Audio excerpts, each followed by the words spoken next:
right away, and as well, I would like to be sure that we can cover the step-by-step thing on the back of page 4 there.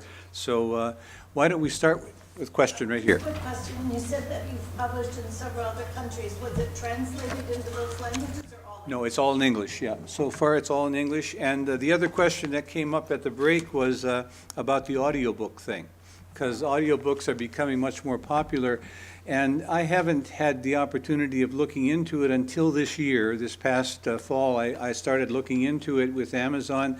Amazon has audiobooks company that they own as part of their thing. And so I wanted to see what it would cost. Basically, that was my first question about the audiobooks. And there are 2 tracks you can take in terms of deciding how you're going to set up this contract. The first track would be you pay up front for the studio time, for the readers, readers if there's in the plural, and so on. So that can be pretty expensive. I didn't even get an idea of how much that was going to cost, but I'm sure you're looking at hundreds of dollars to cover that. If you think of some of the audiobooks, and I know mine are shorter, mine only run about 200 pages, but a 400-page book, will run you 10, 15 hours of audio time on these books. And I listen to a lot of them myself, and I think they're wonderful. I think it's one of the nicest things that's happened. But anyway, that's the first track. Second track that you can take if you want to, by contract again, is you can actually give them a portion of your royalties from those audio books. And that portion is going to be fairly huge, as you can imagine. So you can't expect to make a lot of money on an audio book. You might be looking at $1 a book by the time it all gets done, by the time the costs are all factored in. But basically, that's something I'm looking forward to at some point down the road. And as I was saying to one of the questions here at the break, if I had, one book that I was had written and I wanted it to really go big and I wanted to do the audiobook, I wouldn't hesitate to do it. But as you can imagine, 95 books is a little bit of a stretch to try to figure out what do I do now. So basically, that's the other question about the audiobooks. So it came up. Question about copyrights, another question that came up that you probably want to ask there too. You'll see if you look at my books here that the copyright is something that you do not have to have with Amazon at all. They never ask that question whether you have the copyright or not. What they do ask you, and this is really important, is that you have ownership of the material that you're publishing, meaning that this is your work and you own it and it's not public domain. It's not something Dr. Seuss wrote or something like that. Basically you own the material. That's the only requirement that you have there in relation to copyright. Copyright is a legal thing that you do on your own for your own sake. And so that's something that, you have to pay a lawyer to do. And I don't think it's that expensive. I think it's like $15 a book in some cases if you want to get it done. I could be wrong on that. The other thing is the paperbacks. Now the paperback is a different entity altogether than the ebook. So the ebook does not need to have an ISBN number. ISBN is Library of Congress number that certifies that this book has been printed by such and such at such and such a time in America. And so you'll see on my books, on all the paperbacks, this is done by the paperback publishing company out of South Carolina called Create Space. That's the name of the company. And so you probably noticed it in your handout here that Create Space is the company that Amazon owns. It's their subsidiary, and they do all the printing here. There's a question right now as to what's going to happen next, because it looks like Amazon may actually start their own thing separate from Create Space, and I have not really figured that out yet. So I'm still using Create Space because they do a great job and they do really good work. So they put their own, the ISBN number is the official number, but it's on the book. So now the book that I own, the book that I publish, has an ISBN number. So it is, with the Library of Congress. Have you ever published one and then realized there was a big mistake and needed to go back and fix it? That's another really important thing that I probably should have emphasized more. So the question is, if you have a mistake in a book that you've published, can you go back and fix it, or how does that work? What happens when you do? And I'd like to mention to you something here. I'm going to kind of back up here on the slides, and you'll see something very interesting. Look at the ebook cover. and look at my name on the ebook cover. See how big and yellow and bright it is? Look what happened on the paperback. A little red thing at the bottom. I mean, I've always said when I become a very famous author, my name will be bigger than the title of the book. That's when you know you're James Patterson or John Sanford or whoever. So anyway, now to correct that, I'm going to go in and correct that. So I'll correct that cover and then I'll republish the book. Okay, so I go into the process that we're going to talk about right now, and I go down to the section where the cover is introduced into the process of publishing. And I'm going to click on what's called Edit right there. And that allows me to go into the cover format thing where my cover is listed, and they say, do you want to place another different cover in the place of this one? And you click yes, and you bring up the corrected cover now, the brand new one that you just did, and all I did was maybe change the name down here. But basically, they will then correct it for you. Then you put submit at the bottom. Now let's remember that they're going to probably take it offline for about 5 hours while they make that correction in their computer system. Okay, so understand that you may lose 5 hours of sales, but that's the only liability you have, and there's no charge for making a correction like that. I've only had 1 or 2 instances, and I'll say this in all humility, where readers complained about the fact that there were so many typos in one of my books. And my first reader, of course, is my wife. And she one time found a chapter in one of my first books that was twice, chapter 14. And she was reading it the second time, and she said, I just read this, what's going on? And there it was, by golly, I had somehow or other doubled the chapter without realizing what I had done. So basically just go in, correct it, 5 hours later, it's for sale, all corrected, no problem at all.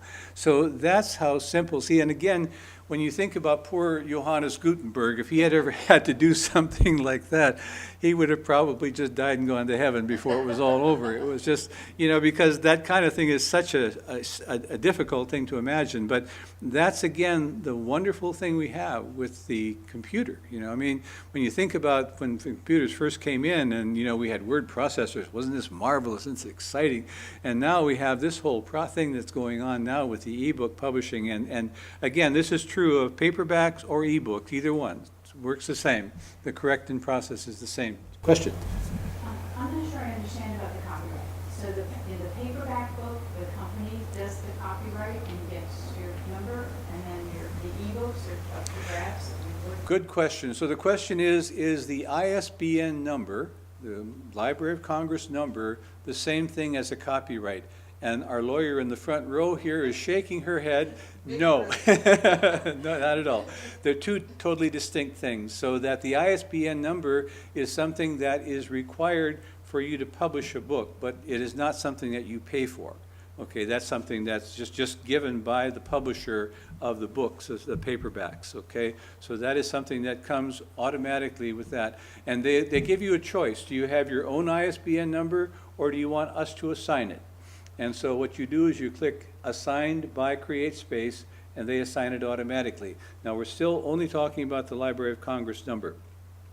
Copyright is a legal protection for you over your material and what you own, your book, basically, so that no one can steal your book or take parts of it or whatever, and you have recourse to a court of law. Okay? So that means a copyright has given you a legal binding, if you want, of your work. Now, Amazon has nothing to do with that at all, because it has nothing to do with them. They don't own the book. You own the book. Okay? And that's one of the things, again, it's hard to kind of get through your head when you're thinking about this, because it's so divorced from our usual way of thinking, because typically a publisher like Hachette Books or Farrar Straus or whoever own the book basically for 10 years maybe, or for I don't know how long it may go.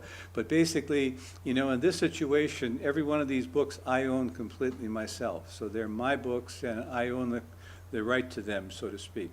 But without a copyright. Without a copyright, The question that comes back to this, and that's a very important question for you to ask yourself. If someone stole my books or started publishing them without my permission or without giving me any money for them, I would be very vulnerable to that, okay? No question about it. But then I could still take them to court and use whatever means I could have through Amazon, through whatever, to say, this is my book, I published it on such and such a day, and so on. And I would have a good chance in court, no guarantee at all, Technically, the copyright law should protect you, but it's a little bit tricky, So I can't say that it's a guarantee, absolutely, but it's certainly a much stronger case to have, So, you had a question over here? Nope? Okay. Yes? Do you use the same wording on each copyright for each one of your books?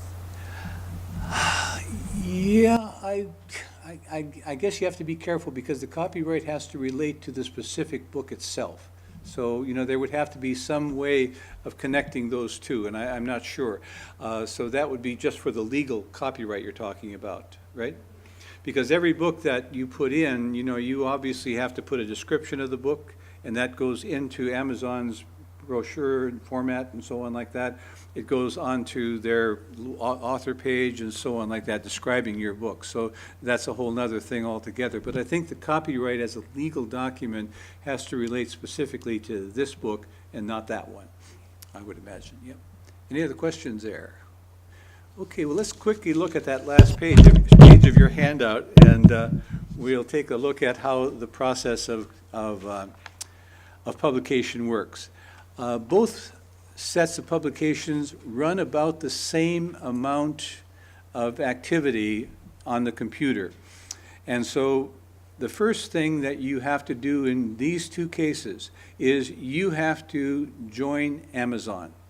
That's really important. I need to stress that from the beginning, so that you need to set up an account with Amazon. Okay, I'll just be clear on that so you understand what I'm talking about. Now, with that account, Amazon is going to ask your information. They're also, if you're going to publish a book with them, which is what this is about, they're going to ask for your bank account so they can put the money into your bank account, not take it out, but put it into your bank account.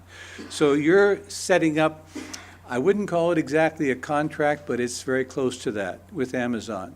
So you're telling them that you know that you own the book and that the book is, going to be published by them and so on, etc. But it's really important to set that up and have that account, because it's that account out of which you're going to publish your book. Okay, so that's very important, because the account is going to be almost like a little website that's your own. It's going to have a bookshelf here, which is where you're going to publish your books. It's going to have a reports page where you're going to get all your reports at how many books have sold and how much money you're due and so on like that. It's going to have a community thing on the top. And so you have a whole bunch of different things like that that you're going to see from that accounts page. And that's the key to the whole thing. So on the accounts page, the first thing you're going to see is a little plus sign for the ebooks. And that plus sign, when you click it, is going to identify to Amazon that you want to publish a new book. So when I go on my author page, that plus sign is right there. And when I click on that plus sign, right away they start me on publishing a new book, even though I already have 95 of them out there already. So basically, if it's your first book or if it's your 96th book, it's going to be basically the same format from there. Now, what that does is it sends you over to the publication process. Publication process is about 2 or 3 computer pages long. That's how short it is, what it takes. And you're going to go through all the different stages of that, and that's what I tried to identify here on your handout tonight, so that you can see basically what you have to do to make the process work. Now, what you're going to do with the process is you're going to have to name your book, name yourself as the author. Those are the first 2 things naturally that you do. They're going to ask you, is this a public domain book? And you're going to say, no, I own it myself. Then they go on to the next thing. Could you write a description of your book? Okay, description of your book. Usually that's somewhere between 1 and 5 paragraphs long. You can write it as long as you want. I always have that done ahead of time so that it's sitting at the bottom of my computer screen. I just click it up and boom, put it right in, and then go on to the next one. The other thing that's important is category. You're going to be asked, what category of book is this? And that's really important. Is this historical fiction? Is this history? Is this general fiction? Is this romance novel? Is this a Western? They have all those categories listed out for you, and you click on one, and then that's the one that they put into your thing, and then they know what your category is. Another thing that I have found extremely important with Amazon, and that they've only done in the last 2 or 3 years now, is they're going to have a little section right there after that asking you what age group is your book specific for. Meaning, is this for children, 6 years old, 8 years old, 12 years old? What is the age group? So they're going to ask the youngest age and the oldest age in terms of children. So that means, is this going to be, and one of the things that we did that probably broke the whole thing open for us in 2015 was we said, why not write these books so that a 12-year-old could read them? You know, these are action novels, they're historical fiction, they're meant to be fun.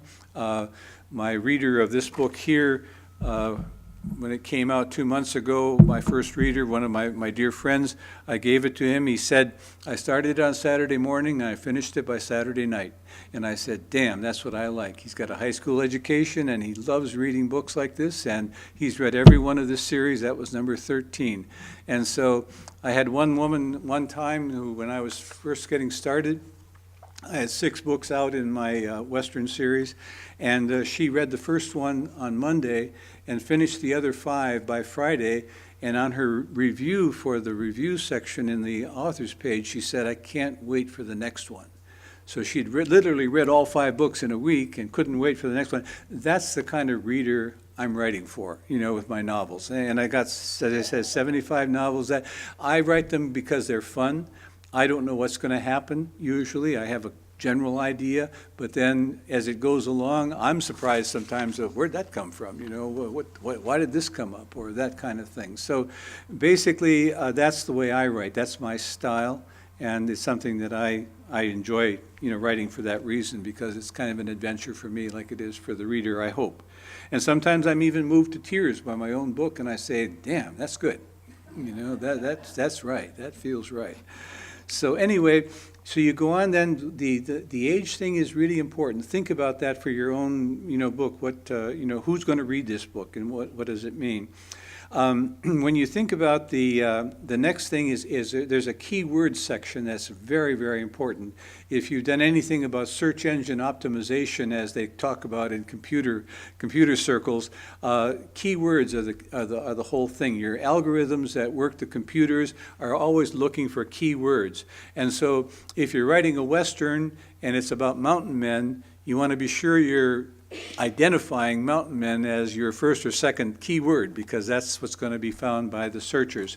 So people who are looking for certain kinds of books are going to be sending their algorithms out looking for your books, and they need to have that particular format you know, set up. So that's keywords is another one. I usually say do that ahead of time. You know, try to write 5, you're allowed 5 to 7 words, okay, keywords, and you have to be careful. I just got hooked up on one that surprised me. You have only a 25 character allotment per keyword, so beware of that. I had something, I forget what it was, you know, mountain men with I don't know what, and so I was wrong to do that, and they caught me on that right away, and they red flagged it and said, no, you can't do that, so I corrected it right away. But those are things that are important, so that part of it is important. Then you come down to the actual text itself. So the next stage is now they want your text. And so what it's going to do is they're going to have a little box there that says browse. And so that sends you back into your computer for the program in which you have your text. So your text will come up first, and the text of your book is going to come up. And so, again, the text might be a fairly large thing, and so you put that in, you click that program in. It should already have your title page, your dedication page, meaning when it's going to be published. Like this is what you have up here. That blue box, the lower blue box there, is actually the dedication or the publication page. January 17th, that's a separate thing by Creative Publications. That's what I call my little company. And my website is creativepublications.com. Put my name, author and publisher, and my city address, Palmyra, Virginia. And I usually put all rights reserved, and I know that that does not cover copyright at all, but it's just something that I put in anyway. It's something I think you're free to put in. It doesn't have any legal standing, I believe. So anyway, you put your text through, and then what Amazon is going to do, like I typically take it out of Microsoft Word, put it in, and then Amazon converts it immediately. And so that's something that, that is really a very simple process. As I say, I think it takes somewhere around 20, 25 seconds for that conversion if your text is in Microsoft Word. If you have other formats, rich text format or, Mac format, I'm not sure how those things work. I just don't use those things, so I can't speak for that. The other thing to think about there is your cover. So your cover then goes in.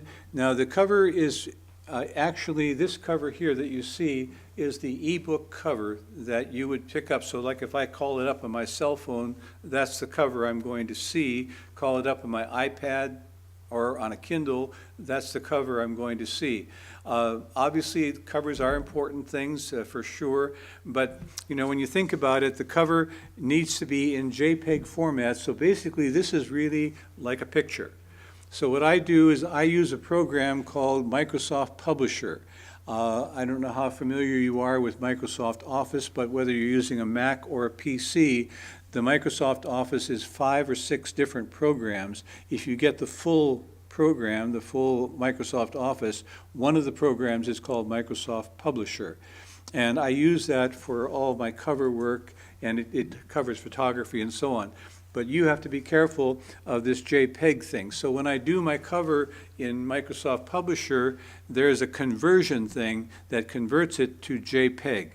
So all I have to do is click on JPEG, and boom, all of a sudden that cover, which was in an obtuse format as far as the publishing company would have gone, now they can see it in JPEG.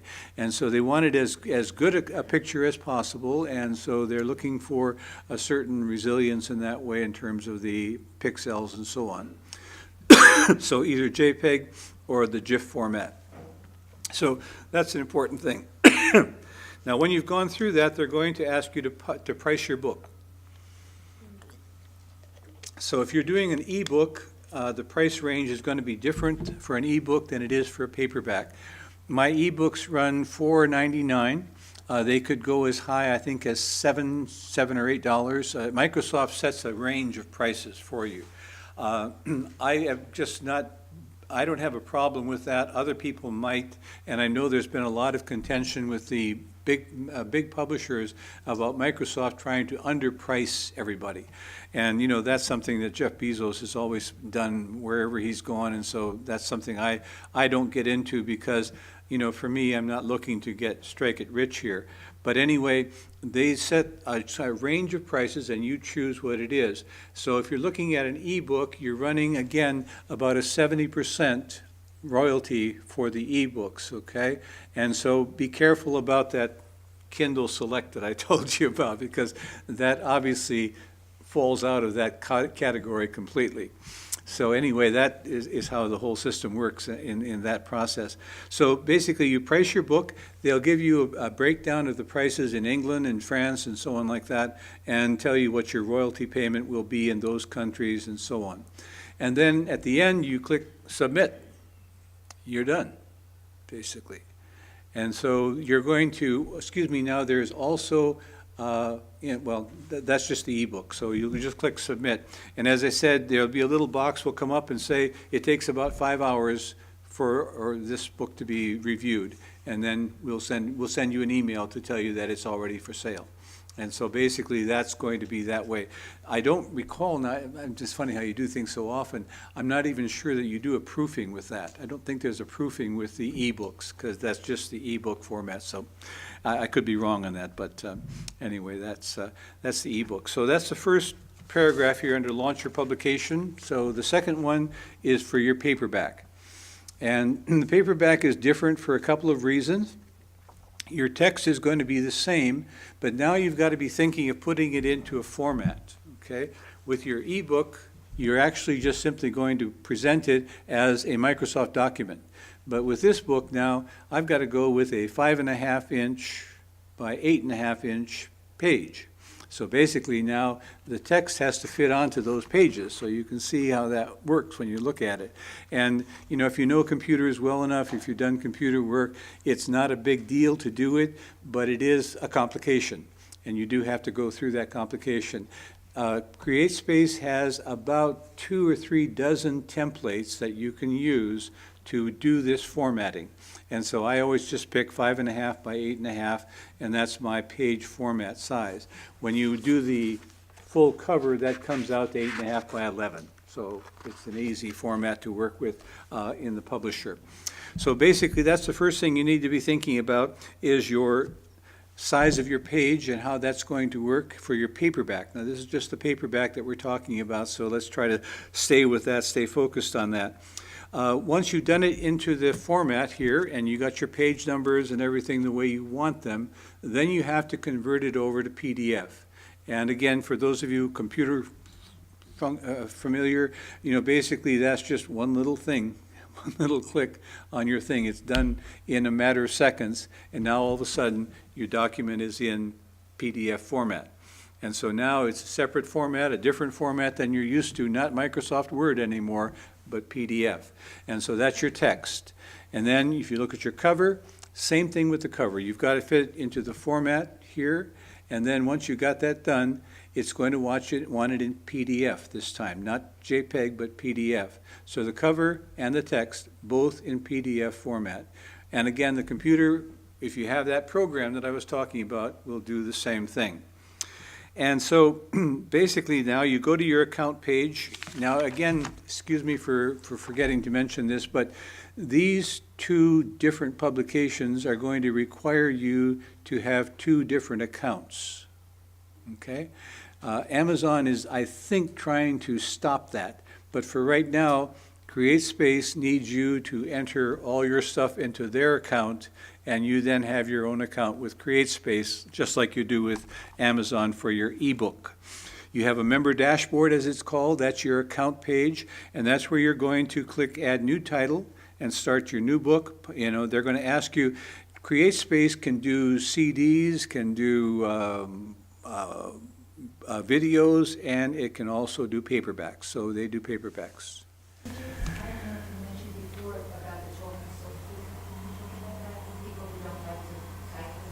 You have to talk louder. Talking software. Oh, yeah, I was going to mention that. I'm glad, remind me again about that after we finish with this, because I wanted to get into that. So anyway, so you're going to click your new title. You're going to go through putting in your cover with your PDF format, your text with your PDF format, and again, they're going to process it into their computer, and that's going to take 20 seconds, again, to do that processing.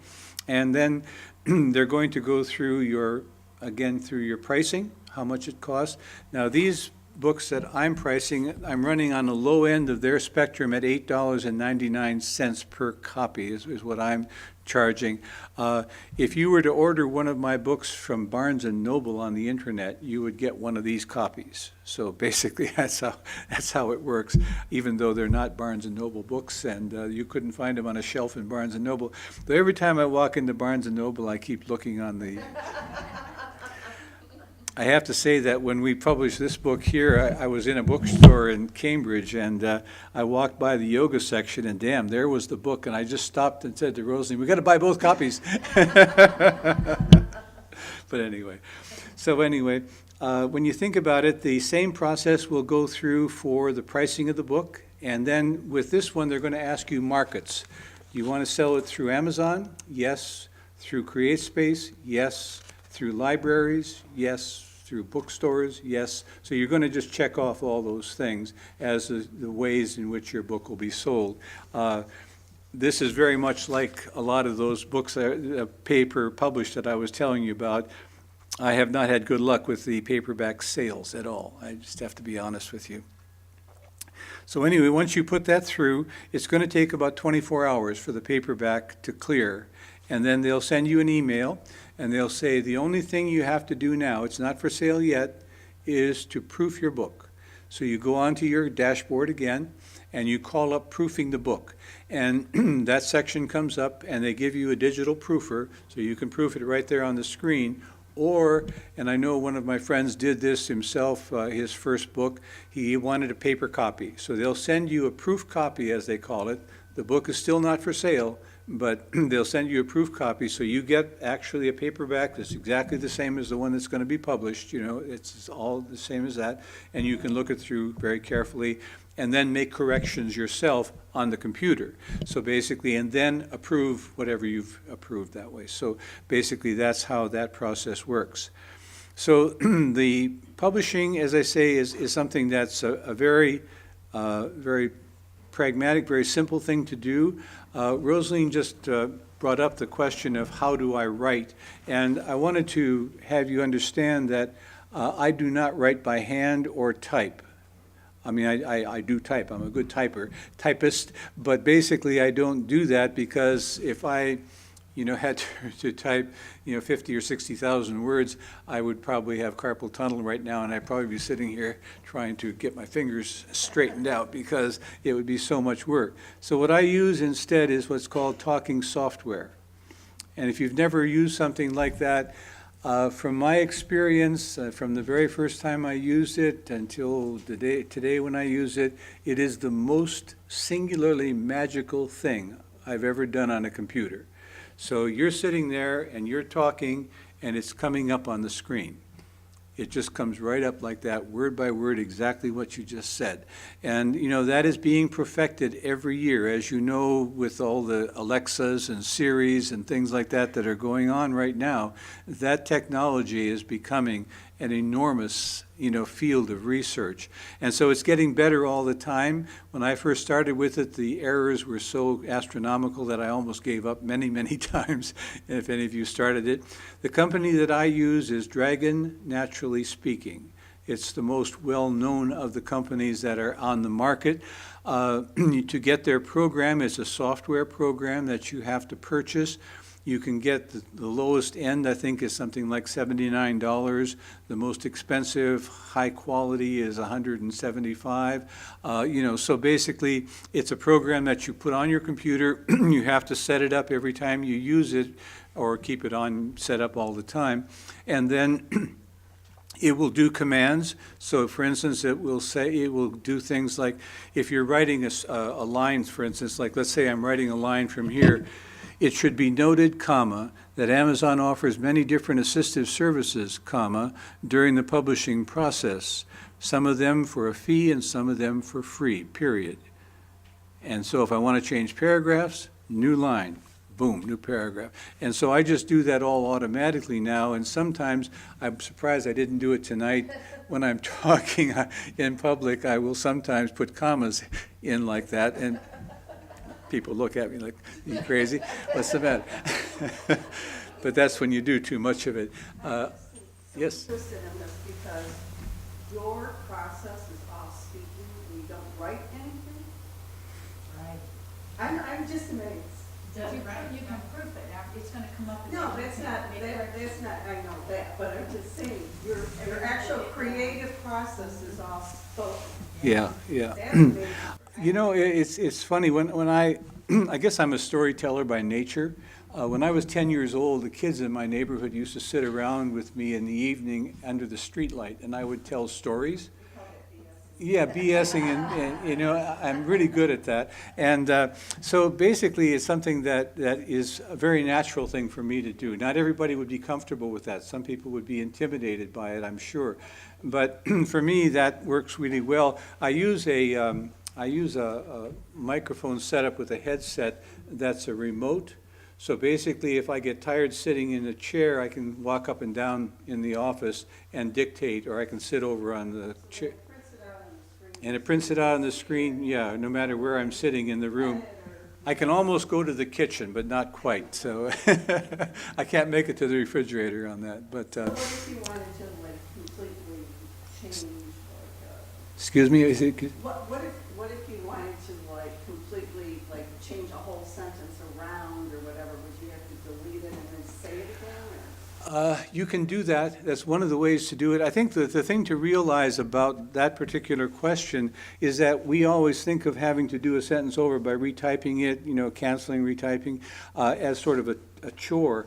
Whereas with the talking software, you can just select whatever you want to get rid of and talk over it, and it comes in immediately as brand new text. And the thing about it is that I think when I was taking typing, God, that's so long ago, I don't even want to think about it. But when I was taking typing, I think the fastest I ever typed was like 45 words a minute, and I think classmates of mine were doing 75 and 90, and that it just drove me crazy. I could never quite do that. But I wanted to try myself in terms of numbers with the talking software, and you'd be surprised you can do 150 words a minute with the talking software. It really does go that fast. I mean, you have to pace yourself, obviously, but when you think about it, writing by hand or typing and trying to write a story is a pretty complicated thing. Whereas if you can just talk it out, and it comes up. Now, the question that you should be asking next, if it's already there in your mind, is how bad is that text? And I have to say that when I finish a book, dictating it like that, I call it raw text, because it is raw, okay? Now, the thing about talking software, it's marvelous because it never makes a spelling mistake. Now, think about that. If it heard an and you said in, it's going to put in, or it's going to put an and you meant in. And on it goes, one after the other. Now, I have become such an expert at detecting these kinds of things, but when I do my editing, and this is really hard, it's the hard part for me, the only hard part of the process for me is the editing. I have to go word by word by word. Now, the books run about 50 to 60,000 words, and so that's a lot of words to cover, but it's a price that I have to pay for the talking software, and I pay it willingly because it makes good sense for me to do it. I can almost tell where the mistakes are going to be because I know the system so well. And it's probably also my voice and the way I talk and pronounce things and so on, etc. So there are some issues like that. I think you can always get better at it. I really do. And I know there was a time when I just about gave up on it almost 5-10 years ago because I was having so many mistakes and it was going so badly. And we went to sell a house, and the lawyer found out that I was a writer, and he said, "Oh, you must use the talking software." And I said, "I just gave up on it. I can't do it anymore." He said, "Oh, you got to try the new one."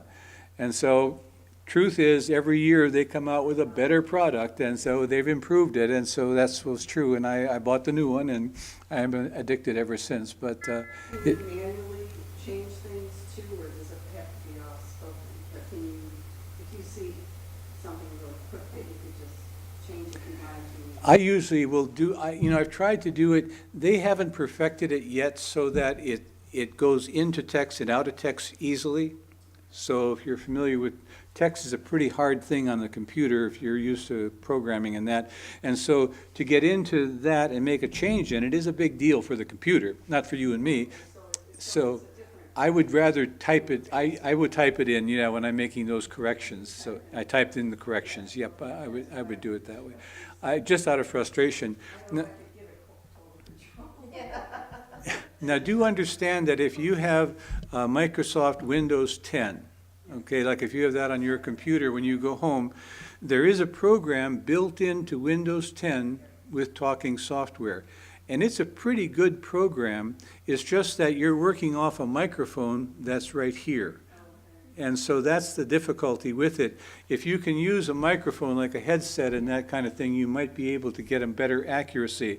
But I have found using that microphone on the computer, which I've done at times, is, is much more inaccurate. So, yeah. So it's worth, I know the microphone that I use, I paid $100 for it because it's a remote, and that, but it was worth every penny. And I've had it for about four or 5 years now, and it's a Logitech microphone thing, and so it's worked really well. When you started using that software, did you automatically say period, comma, or did you just speak in your normal, and did it add any periods, commas? It doesn't add them for you, nope. You have to add them, by dictation. It's called, they call it dictation. So basically, there are a number of different formats, in the program itself. So you can actually do just text, meaning that you don't have to put commas or anything like that. You can put the commas in when you're editing later on if you want to. So you can do it that way if you want. Or you can have what's called dictation and commands. And the commands are new paragraph, commands are, period, comma. We were talking about doing text, for instance, with conversation. When you have, dialogue, as we call it. That's always complicated because you got those damn things that you got to put in, And so basically, what you do with the thing is you just put, quotation, open quotation marks, and then you type your sentence, close quotation marks, comma, close quotation marks, said so-and-so. So it's basically, once you get into that routine with it, it's amazingly easy and very simple to do. So it's a lot easier than typing, so it's good that way. So, okay, any other questions? Yes? You mentioned, your books are between 50 and 60,000. The ones there on the table, is that the average, quantity of? Ask your question again? How many words average? Oh, about 50 to 60,000, yeah. They run somewhere, I think my longest books are run a little over 300 pages.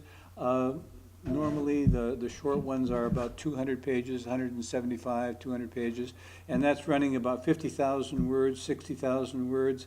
An important question that you're asking there is about how small will Amazon take it? Like on Go ahead. Westerns. Yep. In your westerns.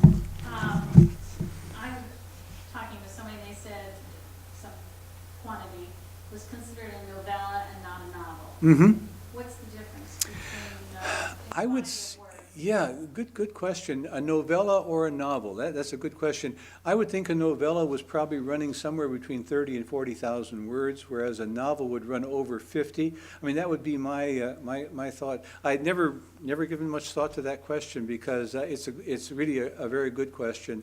Amazon wouldn't care if it was a shorter novel or a longer one. They wouldn't care. The only thing you have to realize is that when you're doing your paragraph, your paperback, the books has to have this back. And so anything under a certain size, like under 100 pages, they really can't put, they don't want to try to put that thing in and make it work. So basically, what they're saying is anything under 100 pages, they would not do a paperback of. That was the question. what would 120,000 words be considered? A very long novel? A very long novel, yeah. And if you look at James Patterson and some of the people now, I mean, James Patterson has this new thing called book shots. I don't know if you've seen them at all. And they're tiny little books. They're almost like little paperbacks.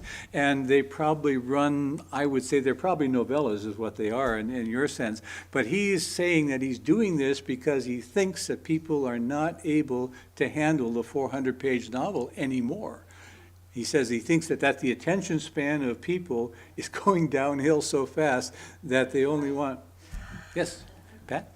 I did a search, and a novella is between 50 to 100 pages, or around 20,000 to 40,000 words. So I was close, yeah, 20 or 30. What's the font size that comes out in the paperback book? The The font size, because that wouldn't matter if you had more or less pages, I would think. No, it wouldn't, in that way. I think as far as, now I'm trying to think, this friend of ours here from the lake who published his book, I mean, it had to be 400 and some pages at least, so I don't know how big they can get from that. They had no problem with that one at all, cover was wonderful and everything, so his ran 400. So you've got to figure that would be over 100,000 words, definitely, and, you know, probably over 400 pages. And he had, About the font excuse me? size. She was asking about The size of the print. Oh, size of the print, okay, excuse me. Yeah, Yeah, my print size is 12 font, excuse me. Yeah, that's okay. Yeah, Oh, it's an 12-point font, yeah. Yeah. Yeah, usually they run 11 or 12-point fonts, usually is what it is, yep. For the ebooks and the paperbacks, do they do any sort of marketing for you? They don't do anything, they just get it out there, but the searches, when people are searching, say, for Western and these Yeah. keywords, that's how people find it? Yeah, let's focus on that, because the question that's being asked is, what is the marketing that Amazon does? Because, and that's one of the things that, one of the reasons I said to you that the series thing is so important. Because, you know, as I said, this is a series of 5 books about the same character, same series, Alan Dowling series, 5 books. This one here, 14 books, Sam Ogden series, you know, same title, same person, you know, throughout the whole thing. Now, the reason I say that is because Amazon is going to take your thing and it's going to, one of the first questions they ask you after the name of the book, is it part of a series? Okay? Now, I'm just saying this to you because I'm saying it about marketing. If you want to just publish your memoir and that's it, you know, that's fine. But if you want to sell books, the series thing is a really important thing, so that it's amazing how people identify with characters. I've read articles by authors who said that they got hate mail when they killed one of their characters off. And people actually stalked in front of their houses, and one person said she actually moved because she had her fans, you know, as such, stalking in front of her house because she had killed off one of her heroines. You know, you can't do this. And I mean, they just recently had this with one of the television programs too. So, you know, again, those are kind of the questions that you ask yourself about marketing. So the reason I said that about the series is that, let's say that I come out with a new book in such and such a series, and Amazon knows that you've bought all 10 books in that series so far. They're going to send you an email as part of your normal Amazon Prime thing, you know, that says, did you know that Robert Johnson has a new book out? And that's a huge thing, you know, when you have a series thing. Right now, as I mentioned to you, this is number 13 in the series, and about 200 people, or 100 people, excuse me, were waiting for this to come out. And that means that they read the first 12 books in the series. And right now, the same thing is happening with this one, which is number 14. You know, 21 people already in 2 weeks' time, you know, have already gotten on this. And I don't think, the other thing about it too that I have to caution you with is that there's a lot of things you can do with marketing on a book club called Goodreads. Yeah, now that's owned by Amazon now. And the people who started Goodreads were kind of like the Gutenberg Project people, you know, they didn't realize what they had.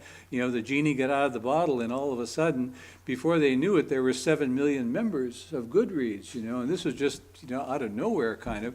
And so Amazon saw this going on, and when it got to about 12 million, they bought Goodreads and took it over and, you know, funded it and gave all sorts of things. So that means that, you know, Goodreads has a connection to Amazon, and, you know, one of the things I try to pay attention to is to make sure that my author page reflects all of the things that I've done, the most recent books, so I check that out, because Goodreads is going to play off of that author list, so. And obviously Amazon tracks the reader as well, because Boy, that's a really good question, and one that I haven't been able Finish to. a book and it said, if you like this book, Yeah. other readers that read it bought this, and this, and that. It's just like a purchase of anything. Yeah. And that's why the keywords thing is so important, you know, because that's categories, and, you know, that's an identifiable thing. Their algorithm is going to be searching for that. And, you know, it is amazing. I have to say that You know, a lot of times that's annoying to get all those recommendations, but there have been honestly times when I've taken up a new Western author that I would never have read if it hadn't been for a recommendation like that, and boy, I tell you, it was beautiful. I might have read 3 books by that same author, you know, right after that. So I have to say that sometimes it works. It's, it's good. Somebody over here, question? Yes, How Cole. do you do your proofing? You said that you do the initial proofing and your wife, I think, does some.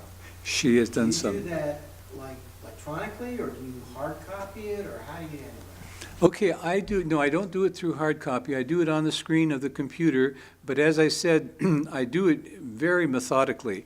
And I have to, you know, what I do is I do it on the computer itself, doing the correction by typing. I type in the corrections as I go along. What I call my first editing, my first time through as an editor of the text I've completed, I call it a rewrite, because that's what it is. I literally rewrite the book. You know, there are times when I'm working with historical novels, and they're very often, you know, people moving about on the frontier, let's say. So in this latest book, my character moved from southwestern Florida. He went on a manhunt from southwestern Florida all the way up to Nebraska and the Platte River and across, and then back down again, you know, to southwestern Wyoming or Colorado. So I had made a mistake at one point because I had the South Platte and the North Platte River mixed up. So I had to rewrite a whole section of the book to get that correct. And sometimes, you know, things like that will happen. And that's why that first editing is a rewrite, basically. I don't think that most authors would consider that even an editing because, you know, I think every author goes through that rewriting process. Then I go through it 2 more times. And the 3rd time I go through it very, very carefully, word by word again. But by that time, I've already eliminated 90% of the mistakes that were there. The 4th time I go through it, I want to go through until I find the first typo. And if it takes me 20 pages or 50 pages or 100 pages, I want to know how many typos there were in that reading. If there are more than 10 or 20 typos, I'm going to go back and do it over again, do it a 5th time. So that's how I run my own discipline on it. My wife has done some excellent editing for me, but with her busy lifestyle, she has a hard time keeping up my pace of writing. You know, so basically, especially when I was doing 1 book a month, it was really terrible for her to try to keep up. So I've gone back to this method, which this will take me about a week to do a book, you know, from just the editing part of it. So the writing, I can write a book in about 10 days. So that's how, you know, the talking software makes it that fast. And again, because it's a story, the story is evolving. And so one of the things I try to be careful of with the editing is to not do too much at a time. I find that if I do more than, let's say, 10 pages without getting up and walking around, I tend to make mistakes in the next 10. Okay, in pages 11 through 20, I'm going to make some mistakes because I'm losing my edge, so to speak, of the editing. Editing, you have to be very hard. You know, you have to be looking for trouble. You know, if you're not looking for trouble, if you're looking, oh, isn't this cute? Or wasn't that a great idea that I had, you know, then you have to be careful because you're in trouble. Yes? Do you find it easier, I don't know how expensive it is or how it is, your wife is very busy, to have someone else proofread your book? Because I've made mistakes when I was writing comedy, and I've gone over the same thing over and over again. And when it's written, I knew what I meant. So I didn't see a mistake because I knew what I meant. Yeah. So I'd have to hand it to somebody else. Yeah. Boy, I tell you, that is such an important point, and I just want you to all sit with what you just said. Isn't it better to have someone else edit your work? And, you know, that is what has made the strength of publishing what it is today, you know, historically speaking, because editors have been so good at what they do.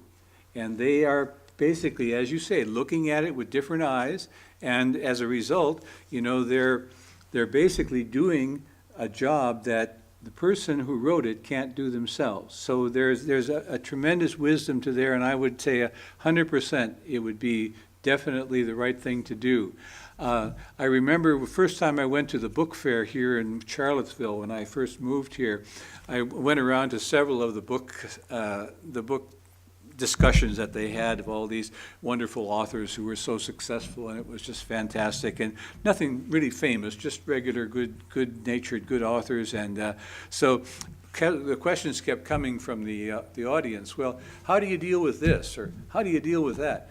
And I bet you at least 75% of the time the answer was, oh, I think my editor took care of that. And, you know, it is exactly the answer of what you're saying, is that the editor brings a whole different, vantage point. I know I had my son, my oldest son, edit one of my books one time, and it was embarrassing. It was really embarrassing, because he was right all the time, and he just kept tearing up my text, and I said, oh, but he was right. And so, again, we all have our style, and I think what you have to do, and what I've done is I've found a system that works for me. Now, you're absolutely right. I think there are probably critiques one could make of my works that are, in response to your comment, just exactly that. But anyway, yeah, I would endorse 100% what you're saying. Yes? Character development. I've heard that writers have a tendency to get weaker in character development as they write more books. How do you feel about that? Boy, that's a good question, because I know for myself, because I'm starting to see what I decided to do, and I mentioned it in the handout that you got tonight. My first two Western characters were designed around historical characters. The first one that I wrote, that had 21 volumes in that series, is based on Kit Carson. And I used Kit Carson's life as a sort of a template for what I want to do. Now understand that if you probably haven't had as much opportunity as I have to study the 19th century, but if you study the 19th century and look at some of these hardcore, human beings who pioneered that frontier. Those of you who saw The Revenant that Leonardo DiCaprio won the Academy Award for 2 years ago, that's a real story. That really happened to a man named Hugh Glass, okay? And so basically, that's the kind of thing that you have to be aware of, when you look at history. Now, a lot of these guys, like Kit Carson, Joe Walker's another one, Jim Bridger, there were probably about a half a dozen that I could just rattle off, who all lived 80 years through that century, were born in 1810, let's say, 1803, and lived all the way through. One of the men from the from the Lewis and Clark expedition, the carpenter for the Lewis and Clark expedition, the guy who built the fort and the canoes and all that, he lived to be 92 years old. His name was Sam Gass. And, it's just an interesting thing that these kind of things happen. So when I do historical characters, I try to use that as a way to revive my interest in the character, to keep it fresh, so to speak. But I've been so concerned about that I am right now reading a series of novels by an author named Brad Thor.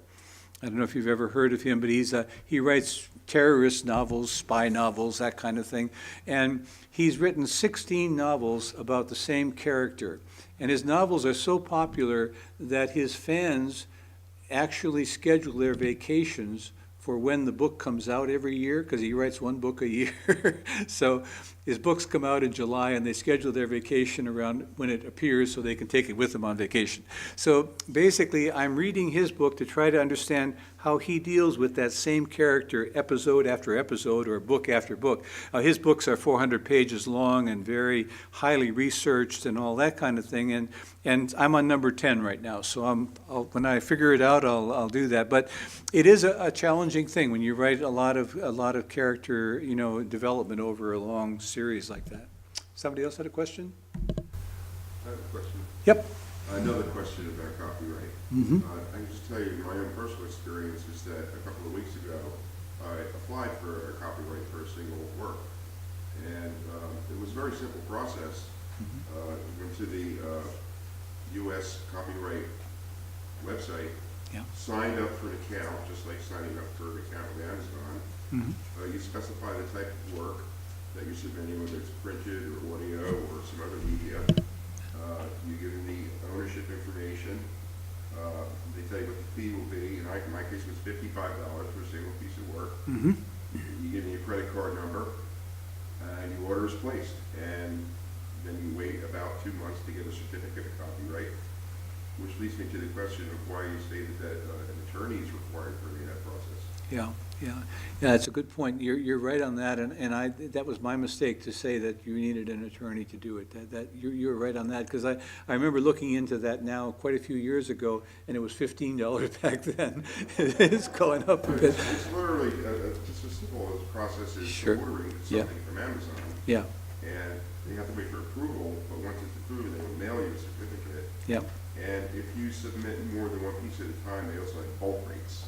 yeah. And if you submit 10 pieces, Well, you get a lower price per piece. thank you for that. That's great information. I hope everybody heard that. It was my mistake to think about it. I was thinking in terms of the copyright ending up with you in court, but that was my mistake to think that it was a lawyer's responsibility. Yes, if it's a printed media, you send a copy, like a Word document. If it's audio or video media, you upload a file, an audio file. And they ask just a bunch of questions of who's going to take ownership of this copyright, whether it's a company or a person.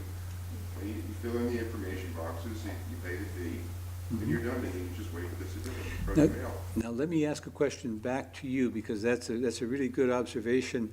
Was that an e-book, or was it a paperback, or a hardcover? It was audio media. This is music. Audio, is it? Okay. Yeah, it can be video, audio, Or- printed media. They ask you what type of media So, it is. media, okay, good. So they did ask specifically, yep, good. That was my question, I think. Good point, yeah. Do you have to create a name, like if you're going to publish it yourself? Is it advantageous to create it by a PC company? No, you don't. No, there's just, your name. Well, again, you need to give them your name, basically. And in terms of the author of the book, I would say that, for instance, if you wanted to use a nom de plume, I don't see why you couldn't. But again, if you're going to publish the book, I would assume that you have to show ownership, or somehow. I never had to deal with that question. Good point. I'm sure you could find that out on the community blogs that they have, with Amazon, because they do a lot of questions like that. And I just never thought of the question, but a good one, yeah. If you had an author's name. Somebody else had a question here? Yep. If you had a hard time with keywords, there's always the Sears subject headings book, which has been around since the 30s and republished like Yeah. 21 times. And every small library has it to use. Yeah, good point. I find it very helpful for That's a all good the idea. different words. Good reference, yeah, that's a good idea. I'm sure you can find it on the internet now, too. I'm wondering how we're doing for time here. Yeah.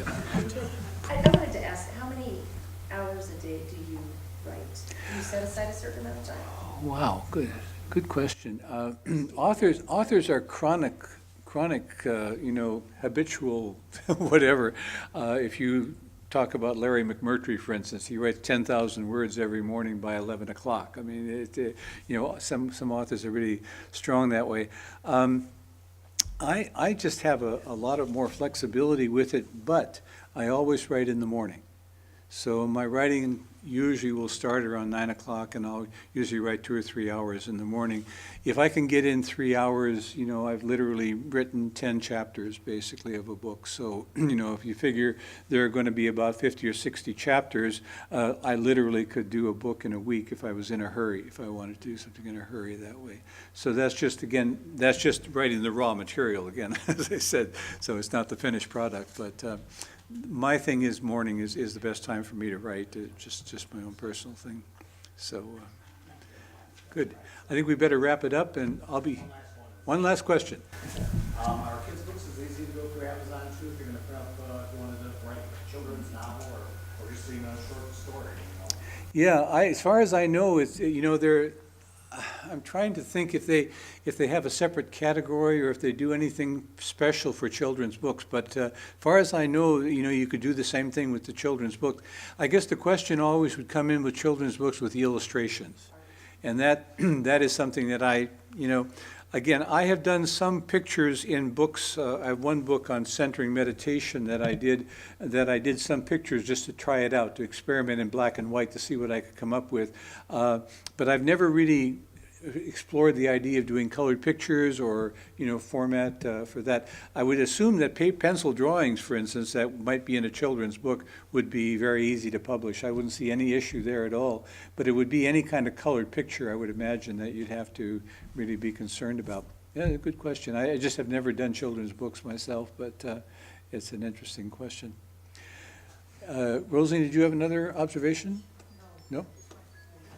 Okay, yeah, she was just noticing that the time is flying. Thank you so much. Thank you. Thanks a lot.